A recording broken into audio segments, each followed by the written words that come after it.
भइल बा फेमस कमर हिला के रख देले बिया इंस्टा डोला के मिलत मौका सब सतार से जागल बा गजबे उमहा हरे पतहरी कमरिया हिलावे ले गजब बाटे सबके पसंद नाचे पिरिया सुहानी दाना दन दाना दन नाचे पिरिया सुहानी दाना दन दाना दन नाचे पिरिया सुहानी दाना दन दाना दन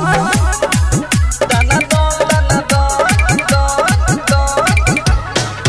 नाचे पिरिया सुहानी दाना दन दाना दन दाना दन गारा दाऊ रहिले बिया यूपिया बिहार में कितना लोग दीवाना भइले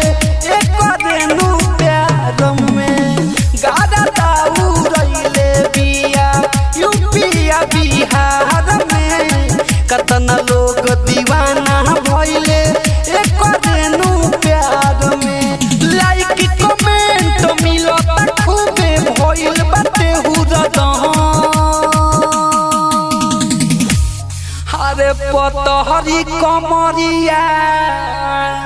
हिलावे ले गजब बाटे सबके पसंद नाचे पिरिया सुहानी दाना दन दाना दन नाचे पिरिया सुहानी दाना दन दाना दन नाचे पिरिया सुहानी दाना दन दाना दन नाचे पिरिया सुहानी दाना दन दाना दन नाचे पिरिया सुहानी दाना दन दाना दन और नया सिक का हम कहीं यूट्यूब पर छइले बा रवि रंजन लुदन सानू के अपने ओरिलू भइले बा श्याम अमरेश का हम कहीं यूट्यूब पर छइले बा रवि रंजन लुदन सानू के अपने ओरिलू भइले बा